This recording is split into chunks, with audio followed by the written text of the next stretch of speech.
إن الحمد لله نحمده ونستعينه ونستغفره أعوذ بالله من شرور أنفسنا ومن سيئات أعمالنا من يهده الله فلا مضل له ومن يضلل فلا هادي له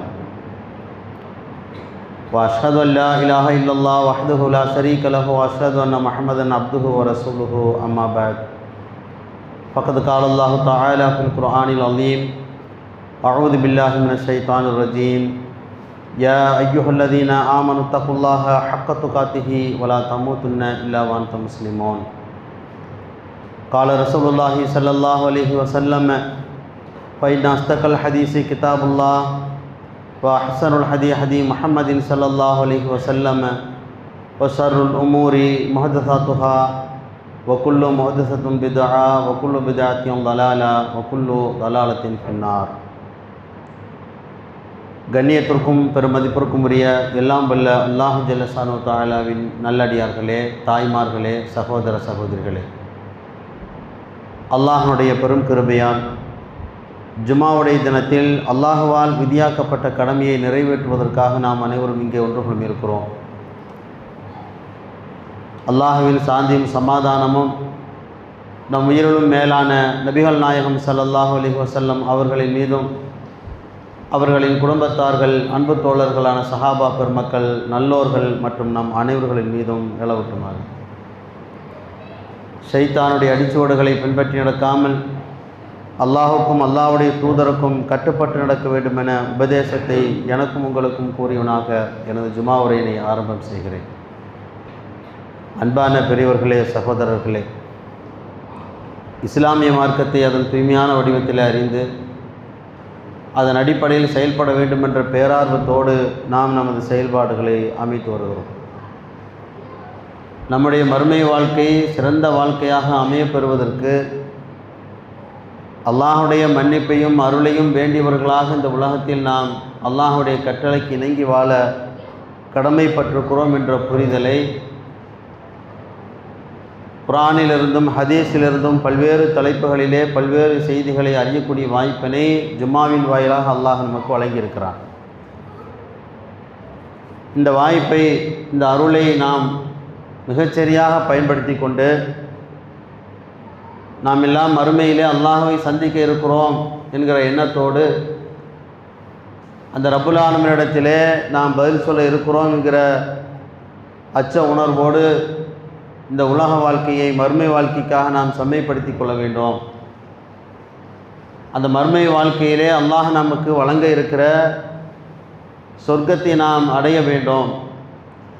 அதை தவிர எந்த ஒரு வெற்றியும் மறுமையை பற்றி பேசுகிற போது சொர்க்கமே நமக்கு இலக்கு, அதை தவிர மூன்றாவது ஒரு இடம் நரகம் என்று சொல்கிற அந்த கடுமையான தண்டனையிலிருந்து தப்பித்தாலும் இரண்டாவது ஒரு இடம் சொர்க்கத்திற்கும் நரகத்திற்கும் இடைப்பட்ட ஒரு இடம் ஒன்று இருக்கிறது என்று குர்ஆன் சொல்கிறது.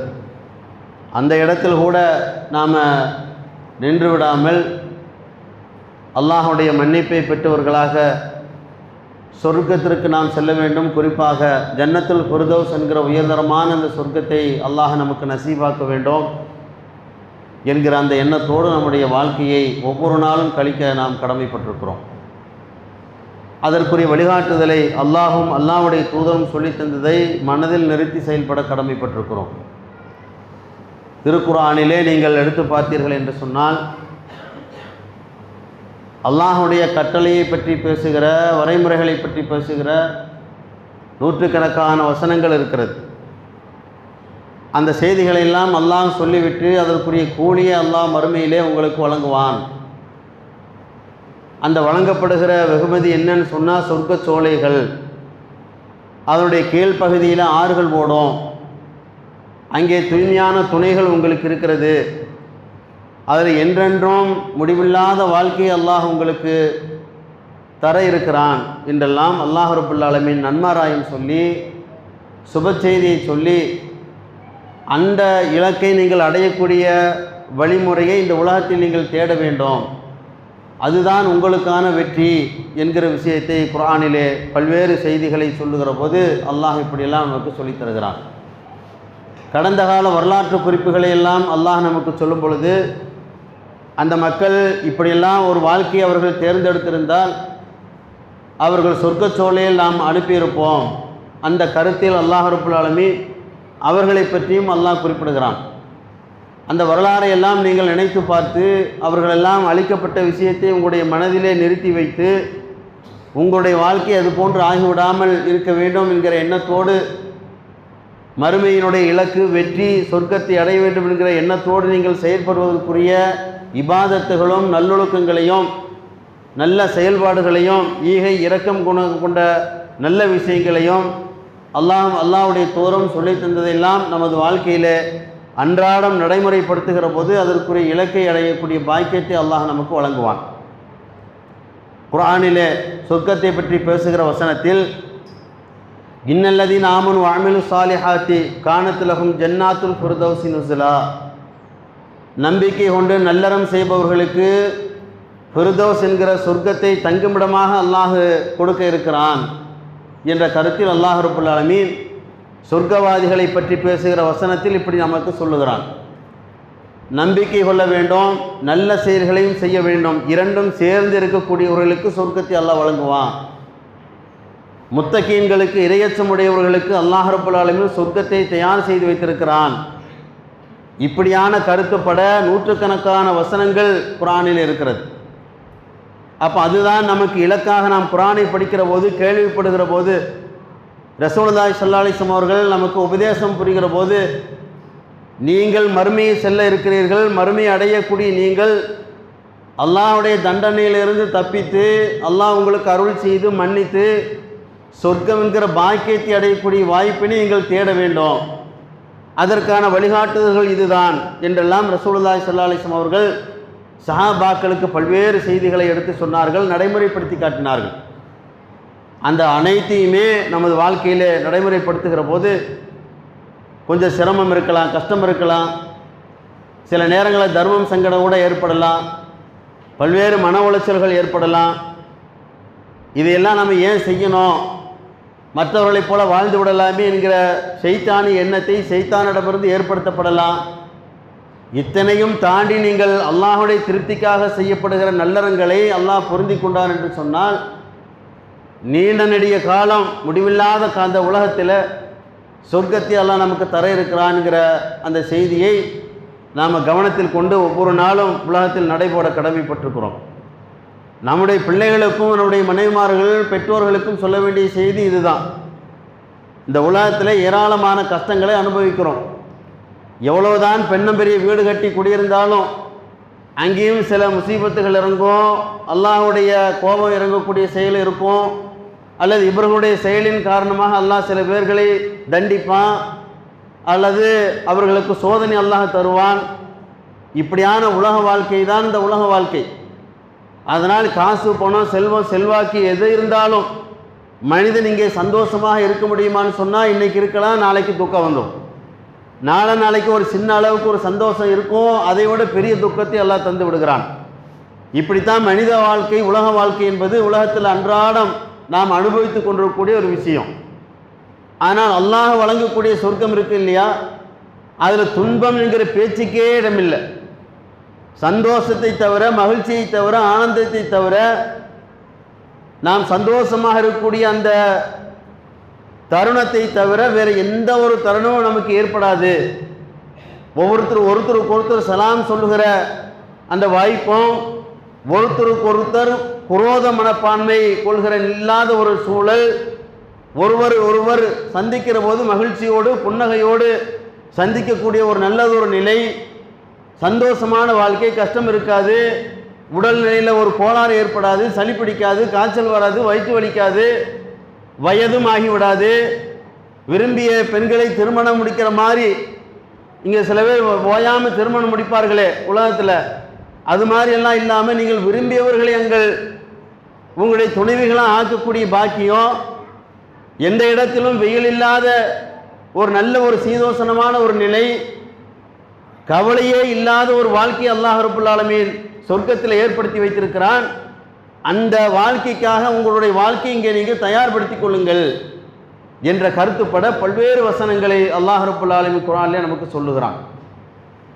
அல்லாஹ் ரப்புல் ஆலமீன் ஒரு வசனத்தில் சொல்லுகிற போது, இன்னல்லதீன காலு ரப்புனல்லாஹ், அல்லாஹ் தான் எங்களுடைய இறைவன் என்று சொல்லி, சும்மஸ்தகாமு, பிறகு அதில் உறுதியாக இருந்து இருப்பவர்களுக்கு, தத்தனஸ்ஸலு அலைஹில் மலாயிகா அல்லா தஹாஃபு வலா தஹ்ஸனு வ அப்ஸிரு பில் ஜன்னத்தில்லதி குன்தும் துஅதுன்.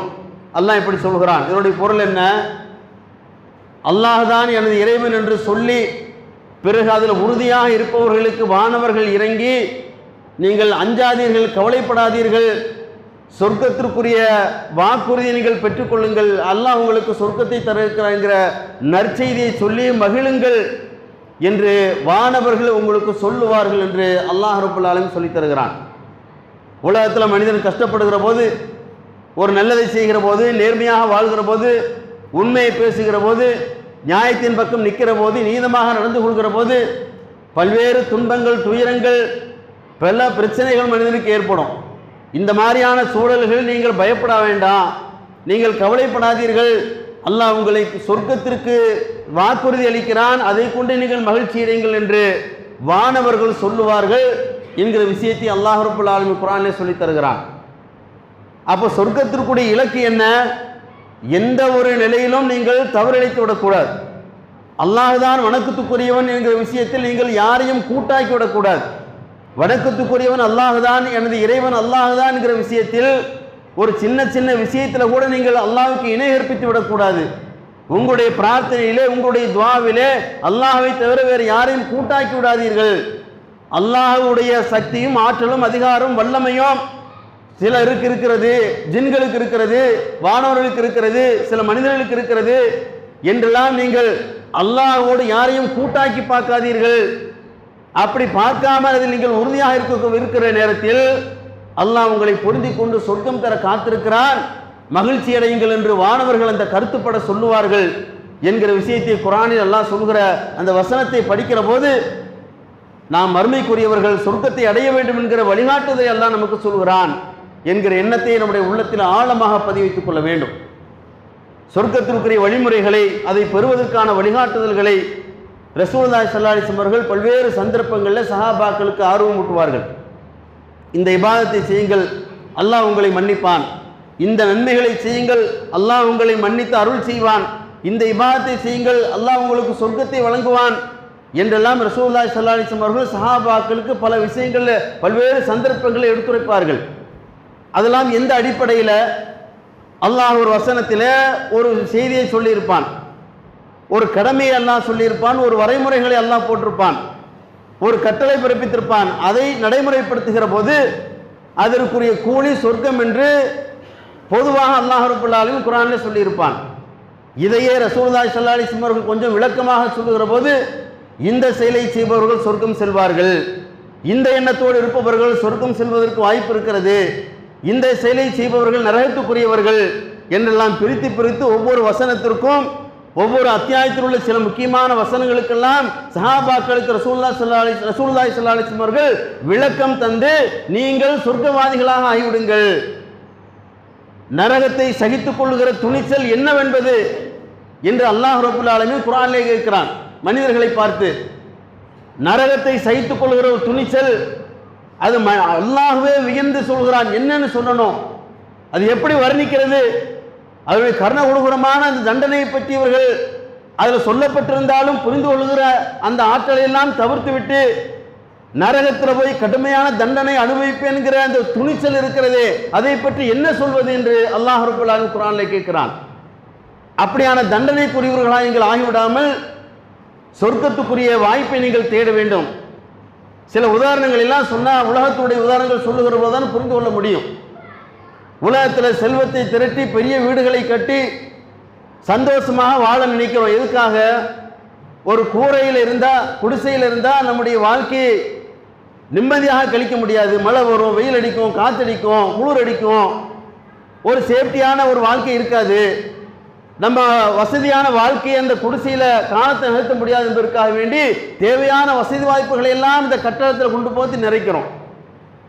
அதில் தனித்தனி அறைகள், பல்வேறு விதமான வசதி வாய்ப்புகள், இதெல்லாம் நாம் ஏற்படுத்தி கொள்கிறோம். நாம் கஷ்டப்படக்கூடாது என்பதற்காக வேண்டி வருங்காலத்தினுடைய சேமிப்பாக தங்கமும் வைரமும் வைடூரியங்களை எல்லாம் நம்முடைய வீடுகளில் குவித்து வைக்கிறோம். ஆடையினுடைய வறுமை வந்துவிடக்கூடாது என்பதற்காக வேண்டி ஒவ்வொருவருக்கும் 50 ஆடை 100 ஆடைகளை எல்லாம் வைத்து தன்னுடைய வீடுகளை வைத்து பாதுகாத்துக் கொள்கிறோம். பெண்களுக்கு ஆபரணங்களை அள்ளி கொடுக்கிறோம். பெண்களுக்கு ஆபரணத்தை பார்த்து கொடுத்து அவர்களை பார்த்து நம்ம ரசிக்கிறோம். இதெல்லாம் அல்லாஹ் ரப்பல் ஆலமீன் உலகத்தில் கொடுக்கப்பட்டிருக்கிற சில அற்பமான ஆசைகள், அலங்காரங்கள். இதைவிட சிறந்த ஒரு வாழ்க்கையை நீங்கள் தேர்ந்தெடுக்க வேண்டும் என்று அல்லாஹ் ரப்பல் ஆலமீன் குர்ஆனில் சொல்லித் தருகிறான். زُجِّرَ لِلنَّاسِ حُبُّ الشَّهَوَاتِ مِنَ النِّسَاءِ وَالْبَنِينَ وَالْقَنَاطِيرِ الْمُقَنطَرَةِ وَالذَّهَبِ وَالْفِضَّةِ وَالْخَيْلِ الْمُسَوَّمَةِ وَالْأَنْعَامِ وَالْحَرْثِ. நீண்ட பட்டியல். உலகத்தில் நம்ம என்னவெல்லாம் விரும்புவோமோ, எதையெல்லாம் நோக்கி பயணப்படுவோமோ, எதுக்காக வேண்டி நாடு கடந்து போய் சம்பாதிக்க முனைவோமோ, எதையெல்லாம் சொல்லி நாம் சம்பாதிப்பதற்காக வேண்டி முயற்சிப்போமோ, அந்த சொத்து பத்துக்களை, சோபகங்களை, அந்த வசதி வாய்ப்புகளை எல்லாம் அல்லாஹ் ரப்பல் ஆலமீன் பட்டியலிட்டு சொல்கிறான்.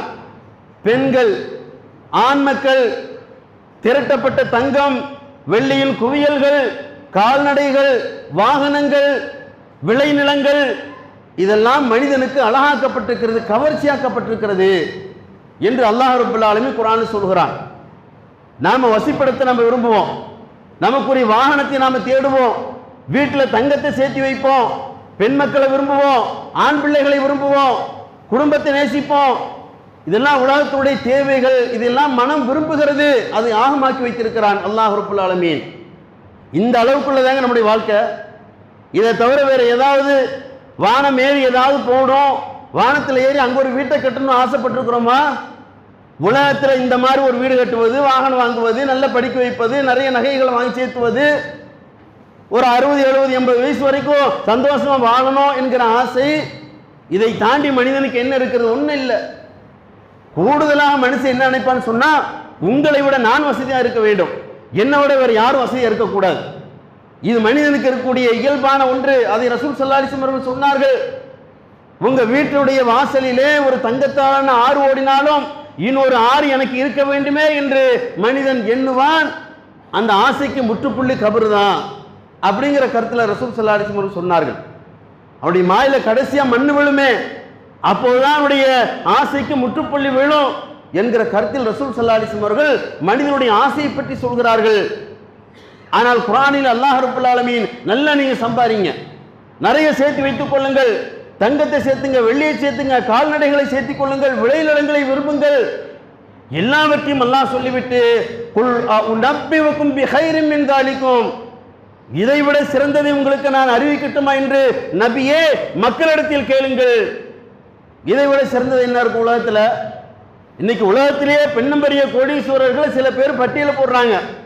அவங்கள்ட்ட போய் கேளுங்களேன், எல்லாவற்றையும் அடைஞ்சு விட்டோம், எல்லாவற்றையும் அடைஞ்சிட்டோம் சொல்லுவார்கள். சில குறைகள் மனிதன் வச்சிருப்பான், அது நீங்களாக எல்லா விதமான வசதி வாய்ப்புகளையும் பெற்ற ஒருவனிடத்தில் அவனுக்கு கீழே தான் எனக்கு கீழே தான் மற்றவர்கள் இருக்கிறார்கள் என்று பெருமிதம் கொண்டு அந்த சந்தோஷம் அடைவான். அவனுக்கு கூட இந்த வசனத்தை சொல்ல வேண்டும். என்ன தெரியுமா? இதைவிட சிறந்ததை உங்களுக்கு நான் அறிவிக்கட்டுமா என்று நபியே மக்களிடத்தில் நீங்கள் கேளுங்கள் என்று சொல்லிவிட்டு அல்லாஹ் ரப்பல் ஆலமீன் சொல்லுவான், சொர்க்கத்தை தயார் செய்து வைத்திருக்கிறேன், அதன் கீழ்ப்பகுதியில் ஆறுகள் ஓடும், அங்கே தூய்மையான துணைகள் உங்களுக்கு இருக்கிறது, எல்லாவற்றையும் விட அல்லாஹ்வுடைய பொருத்தம் மறுமையில் உங்களுக்கு இருக்கிறது என்று அல்லாஹ் ரப்பல் ஆலமீன் சொர்க்கத்தை பற்றி நன்மாராயம் சொல்லுகிற வசனத்தில் மிக முக்கியமான வசனம் இது. உலகத்தில் நீங்கள் தேடுவதற்கு அனுமதி இருக்கிறது, ஹராமை தவிர்த்து விட்டு ஹலாலான முறையை தேடலாம். தேடுகிற எதுவாக இருந்தாலும் சரி சொர்க்கத்திற்கு ஈக்குவலா வச்சு பார்க்க முடியுமா? அந்த சுவனத்தை அல்லாஹ் ரப்பல் ஆலமீன் நமக்கு வழங்க இருக்கிறானே, வழங்க வேண்டுமே என்று நாம் தினந்தோறும் துஆ செய்கிறோமே, அந்த இலக்கை அடையக்கூடிய பாக்கியம் என்பது உலகத்தோடு ஒப்பு நோக்கி பார்க்கிற போது உலகத்தில் ஒண்ணுமே இல்லை. நாம் அது பெருசா நினைக்கிறோம். அந்த சொர்க்கத்திற்கு நீங்கள் தயாராகுங்கள். அவருடைய கீழ்ப்பகுதியில் ஆறுகள் ஓடும், வற்றாத ஜீவநதி, நிழல் கொடுக்கக்கூடிய இடம், அல்லாஹ் ரப்பல் ஆலமீன் சுவைமிகுந்த பழங்களை அங்கே வைத்திருக்கிறான். இங்கே நமக்கு தங்க ஹராம், மறுமையில தங்கத்தாலான வீடுகளை அல்லாஹ் மாளிகை எல்லாம் நமக்கு தருகிறான். தங்க ஆபரணங்களை எல்லாம் பட்டாலான உடைகளை உடுத்திக் கொள்ளலாம். இப்படியான பல்வேறு நியமத்துக்களை மறுமையில் அல்லாஹ் உங்களுக்கு வைத்திருக்கிறான். நீங்கள் உழைக்க வேண்டியதில்லை, விகிர்வை எல்லாம் வராது, சளி வராது, மலஜலங்கரைக்கு தேவையில்லை, எப்ப பார்த்தாலும் ஒரே மாதிரியான வயசு. இந்த வாழ்க்கைக்கு நீங்கள் ஒவ்வொருவரும் ஆசைப்பட வேண்டும். ஒரு 60 வருஷம் 70 வருஷம் உலகத்தில் வாழ்றோம். வாழக்கூடிய இந்த வாழ்க்கைக்கே நான் நல்லா இருக்கணும்னு சொல்லி நினைக்கிறோமே இல்லையா? தப்பு கிடையாது, நல்லா இருக்கு, அப்படித்தான் நினைக்கணும். நான் நல்லா வாழணும், நல்ல சுகமா இருக்கணும் அப்படிங்கிறது தவறு கிடையாது. ஆனால் இதெல்லாம் முடிந்து போகக்கூடிய ஒரு உலக வாழ்க்கை, நீண்ட நெடிய காலம், முடிவில்லாத, இனிமேல் மரணமே வராது என்று மரணத்திற்கு மரணத்தை எல்லாம் ஏற்படுத்தி வைத்திருக்கிறானே மறுமையில, அந்த வாழ்க்கையிலே சொர்க்கத்தை அடைய வேண்டும், சந்தோஷமாக இருக்க வேண்டும் என்று சொன்னால் இங்கே நீங்கள் என்ன செய்தீர்கள்? அது ரசூல் ஸல்லல்லாஹு அலைஹி வஸல்லம் அவர்கள் சஹாபாக்களுக்கு தர்மம் செய்யக்கூடிய விஷயத்துல அவர்களை ஆர்வம் ஊட்டுகிற போது ஒரு வசனத்தை சொல்லி அவங்களுக்கு மக்களுக்கு புரிய வைப்பாங்க. நாளைக்கு என்று நீங்கள் எதை சேமித்து வைத்திருக்கிறீர்கள்? உலக வாழ்க்கையில சேமித்து வச்சீங்க, மறுமைக்காக நீங்கள் எதை சேமித்து வைத்தீர்கள் என்று அல்லாஹ் ரசூல் ஸல்லல்லாஹு அலைஹி வஸல்லம் அவர்கள் சஹாபாக்களுக்கு சொல்லுவார்கள். தர்ம சிந்தனை வளர்க்கணும், தர்மம் செய்யுங்க என்று சொல்லுகிற அந்த விஷயத்தை சொல்லும் பொழுது இந்த வசனத்தை சொல்வார்கள். நாளைக்கென்று எதை சேமித்து வைத்தீர்கள் என்று ஒவ்வொரு ஆத்மாவும் சிந்தித்து பார்க்க வேண்டும் என்ற வசனத்தை மேற்கோள் காட்டி ரசூல் ஸல்லல்லாஹு அலைஹி வஸல்லம் அவர்கள் சஹாபாக்களுக்கு சொல்லுவார்கள். சஹாபாக்களுடைய உள்ளத்தில் அப்படியே பதியும். ஆமா, இங்கே தான் கஷ்டப்படுறோம், மறுமைக்காக நம்ம என்ன சேகரம் பண்ணி வச்சிருக்கிறோம், அவ்வளோ தியாகம் செய்தவர்களே நாம் எதுவும் செய்யலைங்கிற நிலைக்கு வந்தார்கள். இன்னும் செய்யணும் அப்படிங்கிற நிலைக்கு வந்தார்கள். ஹிஜ்ரத் செய்தவர்கள், தியாகம் செய்தவர்கள், போர்க்களத்தில் பங்கெடுத்து கொண்டவர்கள், தர்ம சிந்தனை கொண்டவர்கள், ஜக்காத்தை வழங்கியவர்கள், சரியாக தொழுதவர்கள், புறம் பேசாதவர்கள், அவதூறு கூறாதவர்கள், அடுத்த குடும்பத்தை நாசப்படுத்தாதவர்கள், மோசடி செய்யாதவர்கள், பொய் சத்தியம் செய்யாதவர்கள், இப்படி பல்லாயிரக்கணக்கான மத்தியில சில 100 சஹாபாக்கள் நல்லவர்களாக இருந்தார்களே, அந்த மக்கள் இந்த உலகத்துடைய வாழ்க்கையை தேர்வு செய்தார்கள் சொன்ன இல்ல, பயந்தார்கள். நான் மறுமைக்காக என்ன சேகரம் செய்தேன் என்கிற எண்ணத்தோடு அவர்களுடைய ஒவ்வொரு நாளும் கழிந்தது. இந்த வசனத்தை ரசூல் ஸல்லல்லாஹு அலைஹி வஸல்லம் அவர்கள் மேற்கோள் காட்டி சொல்கிற போது மக்கள் எல்லாம் தர்ம பொருளை எடுத்துக்கொண்டு பள்ளிவாசலில் கொட்டுவார்கள். அதெல்லாம் எடுத்து ஏழைகளுக்கு ரசூலை கொடுப்பார்கள் சொல்லி ஹதீஸின் வாயிலாக நாம் பார்க்கிறோம். அந்த சிந்தனை, அந்த தர்ம எண்ணம், அந்த ஏழைகளுக்கு கொடுக்க வேண்டும் என்கிற ஒன்றுதான் மனிதனுடைய பாவங்கள் மன்னிக்கப்படுவதற்கு வழிவகுக்கும். மறுமையில் அல்லாஹ் உங்களை பொருந்திக் கொள்ளக்கூடிய வாய்ப்பெல்லாம் பிறருக்கு உதவி செய்யக்கூடிய விஷயத்தில் இருக்கிறது என்கிற கருத்தில் ரசூல் ஸல்லல்லாஹு அலைஹி வஸல்லம் அவர்கள் சொல்லி தந்ததை நாம கவனத்தில் கொண்டு செயல்பட கடமைப்பட்டிருக்கிறோம். சூரத்துல் முஃமினூன் என்று சொல்கிற 23வது அத்தியாயம், அதில் நீங்க எடுத்து பாருங்க, மூமின்களுக்குரிய பண்புகளை அல்லாஹ் ரப்பல் ஆலமீன் பட்டியலிட்டு சொல்லுவான். இவர்கள் எல்லாம் வெற்றியாளர்கள் என்று எல்லாம் சொல்லுவான். இந்த வெற்றியாளர்கள் இவர்கள் அடைகிற பாக்கியம் என்னன்னு கடைசியில் சொல்லுகிற போது சொர்க்கத்துக்குரியவர்கள், ஜன்னத்துல் ஃபிர்தௌஸ் என்கிற சொர்க்கத்துக்குரியவர்கள் என்று அல்லாஹ் சொல்லி முடிப்பான். கது அஃப்லஹல் முஃமினூன், மூமின்கள் வெற்றி பெற்று விட்டனர். அல்லதீன ஹும் ஃபீ ஸலாத்திஹிம் காஷிஊன், தங்களுடைய தொழுகையில உள்ளச்சத்தோடு இருப்பார்கள். வல்லதீன ஹும் அனில் லஹ்வி முஹ்ரிதூன், வீணானவற்றிலிருந்து விலகி இருப்பார்கள். வல்லதீன ஹும் லிஸகாத்தி ஃபாயிலூன், ஜக்காத்தை வழங்குவார்கள். வல்லதீன ஹும் லி ஃபுரூஜிஹிம் ஹாஃபிதூன், தங்களுடைய கற்புகளை பேணிக் கொள்வார்கள். வல்லதீன ஹும் லி அமானாத்திஹிம், தங்களுடைய உடன்படிப்புகளை ஒப்பந்தங்களை மீற மாட்டார்கள், சரியாக செயல்படுத்துவார்கள். வல்லதீன ஹும் அலா ஸலவாத்திஹிம் யுஹாஃபிதூன், தொழுகையை பேணிக் கொள்வார்கள். அல்லதீன யரிதுனல் ஃபிர்தௌஸ், இவர்கள்தான் உரிமையாளர்கள். எதற்கு உரிமையாளர்கள்? அல்லதீன யரிதுனல் ஃபிர்தௌஸ் ஹும் ஃபீஹா காலிதூன், அதாவது ஜன்னத்துல் ஃபிர்தௌஸ் என்கிற சொர்க்கத்துக்கு உரிமையாளர்கள் என்று அல்லாஹ் ரப்பல் ஆலமீன் இந்த பண்புகளை எல்லாம் சொல்லி மக்களை பண்படுத்துகிறான். தொழுகை எடுத்துக்கொண்டோன்னு சொன்னா அதில் 2 விஷயத்தை அல்லாஹ் குறிப்பிடுகிறான். நீங்க தொழுகை பேணியாக வேண்டும், சரியா தொழுகணும். இதை இன்னைக்கு தொழுதுட்டு நாளைக்கு விட்டு நாளைக்கு தொழுகிறதெல்லாம் இருக்கக்கூடாது. வாரத்துக்கு ஒரு தடவை ஜும்மா தொழுதா போதும் அப்படிங்கிற கான்செப்ட்ல இருக்காதீங்க. வருஷத்துக்கு 2 முறை 2 பெருநாளை தொழுதா போதும் அப்படின்னு நினைக்காதீர்கள். வருஷத்துல ஒரு மாசத்துக்கு மட்டும் ரமலான்ல வந்துட்டு தொழுது போனா போதும் என்று நினைக்காதீர்கள். உங்களுடைய தொழுகை எப்போதும் பேணுகிற தொழுகையாக சரியாக இருக்க வேண்டும். அவர்கள் தான் சொர்க்கத்துக்குரியவர்கள். தங்களுடைய தொழுகையிலே உள்ளச்சத்தோடு தொழக்கூடியவர்களுக்கு சொர்க்கம் இருக்கிறது. இதில் நயவஞ்சத்தனம் இருக்கக்கூடாதுங்கிற கருத்தை அல்லாஹ் உள்ளடக்கி சொல்லுகிறான். எப்பவுமே தொழுகைக்கு வருவாங்கல்ல, அப்படி வரக்கூடியவர்கள் நான் அல்லாஹ்வுக்காகத்தான் தொழுகிறேன்கிற எண்ணத்தில் நஞ்சை கலக்கக்கூடிய விஷயத்தை ஷைத்தான் புறத்திலிருந்து ஏற்படுத்தப்படும். நான் தொழுகிற போது, நான் உழவு செய்கிற போது, நான் நல்லதை செய்கிற போது மற்றவர்களை பாராட்ட வேண்டுமே என்று நினைக்கக்கூடிய ஒரு பயங்கரமான ஒரு விஷயத்தை ஷைத்தான் ஏற்படுத்துவான். நீங்கள் உள்ளச்சத்தோடு தொழ வேண்டும், அல்லாஹ் என்னை பார்த்து கொண்டிருக்கிறான். அப்படி தொழக்கூடியவர்களுக்கு சொர்க்கம் இருக்கிறது. சோம்பேறித்தனமாக தொழுகிறார்களே அவர்களை குறித்து அல்லாஹ் சொல்லல. ஏன்டா தொழுகைக்கு வந்த எப்பதான் தொழ முடியுமோ, இந்த விருட்டு தொழுவது தேவையில்லை வச்சுட்டு போயிடுவோமே அப்படின்னு சொல்லி ஒரு நேரம் தொழுது ஒரு நேரம் தொழாமல் இருக்கிறார்கள் நயவஞ்சகர்கள். அந்த பண்புடையவர்கள் சொர்க்கம் செல்ல மாட்டார்கள். இன்னல் முனாஃபிகீன ஃபித்தரிக்க அஸ்ஃபலி மினன்னார். நயவஞ்சகர்கள் நரகத்துடைய அடித்தட்டிலே கிடப்பார்கள். நயவஞ்சகத்துடைய அடையாளத்தை ரசூலுல்லாஹ் சொல்கிற போது யாருக்கு சுபஹ் தொழுகையும் இஷா தொழுகையும் பாரமாக இருக்கிறதோ அவர்கள் நயவஞ்சகத்துடைய அடையாளம் என்று ரசூலுல்லாஹ் சொன்னார்கள். அப்படின்னா அல்லாஹ் ரப்பல் ஆலமீன் நயவஞ்சம் கொண்டவர்களுக்கு நரகம் இருக்கு என்று சொல்கிறான். நயவஞ்சகத்துடைய அடையாளத்தை ரசூலுல்லாஹ் சொன்னார்கள். அதுல வேணா தொழுகிறது வேணா விட்டுறது இப்படியான தொழுகைக்கு அவளை சொல்லல. உங்களுடைய தொழுகை நியமமாக இருக்க வேண்டும். உள்ளச்சத்தோடு தொழக்கூடியவர்களுக்கு ஃபிர்தௌஸ் என்கிற சொர்க்கத்தை நான் தருவேன். இவர்கள் தான் வெற்றியாளர்கள், இவர்களே மூமீன்கள்.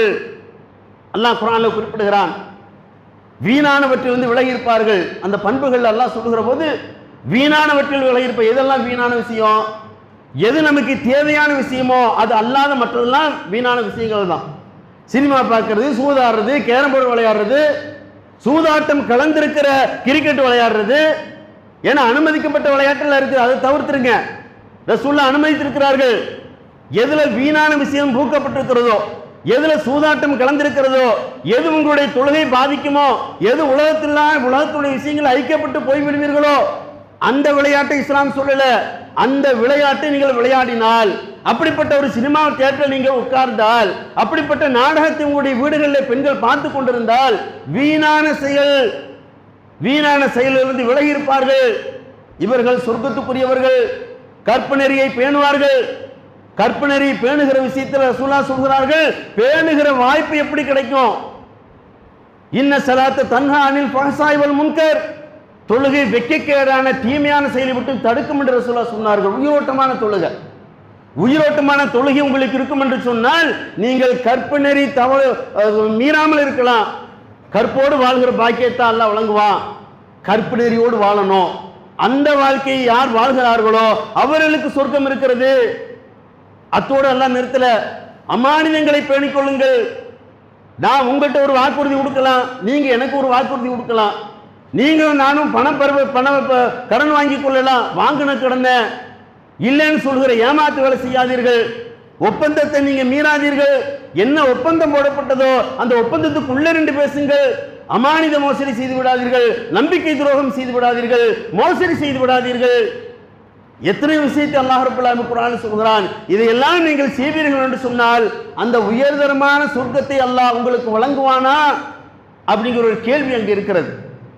உங்களுக்கு வழங்கப்படணும், சொர்க்கம் கிடைக்கணும்னு சொன்னா அல்லாஹ் ரப்பல் ஆலமீன் இப்படிப்பட்ட தன்மைகளை சொல்கிறானே, அந்த தன்மைகளை நாம் ஒவ்வொரு நாளும் கடைபிடிக்க வேண்டும்.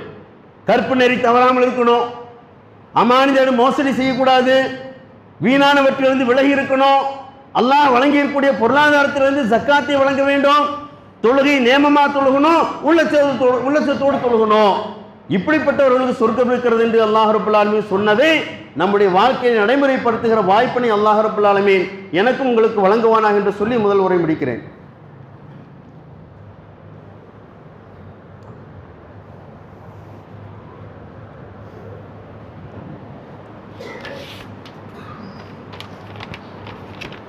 அன்பான சகோதர சகோதரிகளே, ஒரு முக்கியமான அறிவிப்பு இந்த இரண்டாவது உரையில்.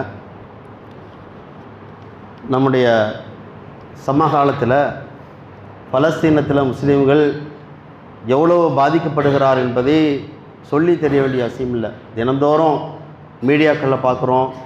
அவர்கள் படுகிற சொல்லனா துன்பத்திற்கெல்லாம் ஒரு விடிவுகாலம் கிடைக்காதுன்னு சொல்லி நம்ம தொழுகையில் துவா செஞ்சுருக்கிறோம், கவலைப்பட்டிருக்கிறோம்.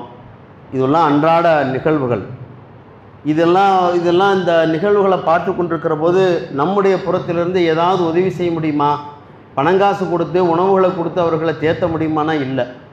நம்முடைய கரத்திலிருந்து ஆயுதம் தாங்கி அவர்கள்ட்ட போர் செஞ்சு அவர்களை காப்பாற்ற முடியுமா? அதுக்கும் முடியாது. வேறு என்ன தான் நமக்கு செய்ய முடியும்? துவா செய்ய முடியும். அப்படிங்கிற நிலையிலிருந்து இவ்வளோ நாள் நம்ம துவா செய்து கொண்டிருக்கிறோம். அல்லாஹ் ரப்புல் ஆலமீன் இதில் இன்னொரு வழிமுறையே நமக்கு தந்திருக்கிறான், ஒரு வாய்ப்பினை வழங்கியிருக்கிறான். நம்முடைய கண்டனங்களை, நம்முடைய எதிர்ப்புகளை பதிவு செய்யக்கூடிய வாய்ப்பு உலகெங்கிலும் முஸ்லீம்கள், நல்ல சிந்தனை கொண்டவர்கள், முஸ்லீம் அல்லாதவர்கள் கூட இந்த மக்களுடைய உரிமைக்காக வேண்டி குரல் கொடுத்து கொண்டிருக்கிறார்கள். அந்த அடிப்படையில் இவர்கள் தியாகம் செய்திருக்கிறார்கள். சொந்த நாட்டில் அடிமைப்படுத்தப்படுகிறார்கள், விரட்டப்படுகிறார்கள், கொலை செய்யப்படுகிறார்கள். 60,000க்கும் மேற்பட்ட மக்களை கொன்று குவித்து விட்டார்கள். அந்த மக்களுடைய வாழ்க்கை கேள்விக்குறியாக இருக்கிறது. இதெல்லாம் பார்த்து நாம் சும்மா இருக்காமல் துவா உரம் செய்கிறோம் அல்லாஹ்விடத்தில். அத்தோடு சேர்த்து கண்டன குரல்களை, நம்முடைய எதிர்ப்புகளை பதிவு செய்கிற போது அது இப்போ மேலை நாடுகளிலே அது ஒரு பார்வையாக பார்க்கப்படும், ஒரு தாக்கத்தை ஏற்படுத்தும். அப்படிங்கிற அடிப்படையில் பல்வேறு இடங்களில், பல நாடுகளில் இந்த போராட்டங்கள் அறிவிக்கப்பட்டு நடந்து கொண்டிருக்கிறது. அந்த அடிப்படையில் இன்றைய தினத்தில் இந்த பலஸ்தீன முஸ்லீம்களுக்கு இஸ்ரேலுடைய இராணுவத்தை மேற்கொள்ளும் இனப்படுகொலையை கண்டித்து இன்றைக்கு 3 மணிக்கு உக்கடத்தில் ஆத்துப்பாலத்தில் பேரணி தொடங்கி பேரணி நிறைவு செய்கிற இடம் உக்கடம். அந்த பேரணியில் நீங்கள் கலந்து கொண்டு அந்த கண்டன உரை நிகழ்த்தப்படும். அதிலேயும் உங்களுடைய கலந்து கொள்வதற்காக வேண்டி இது அநீதிக்கு எதிராக குரல் கொடுக்கக்கூடியவர்களுடைய சார்பாக அழைக்கப்படுகிறது. இது நம்ம எல்லோரும் பங்கெடுத்துக்கணும். இது அவங்க கூப்பிட்றாங்க, இவங்க கூப்பிட்றாங்க, அதெல்லாம் பேதம் எல்லாம் பார்க்காம முஸ்லீம்கள் பாதிக்கப்படுகிறார்கள், நம்ம எல்லாம் சேர்ந்து தான் இதில் போய் பங்கெடுத்துக்கணும், நம்முடைய பங்களிப்பு கொடுக்கணும். அப்படிங்கிற அடிப்படையில் 3 மணிக்கு இந்த நிகழ்வு அறிவித்திருக்கிறார்கள். துவக்கம் ஆத்துப்பாலம், நிறைவு பகுதி உக்கடம். அந்த பேரணியில் நீங்கள் அனைவரும் கலந்து கொள்ளுமாறு ஜமாத்தின் சார்பாக கேட்டுக்கொள்ளப்படுகிறீர்கள். வாஹிர் தவன் அல்ஹம்துலில்லாஹி ரப்பில் ஆலமீன்.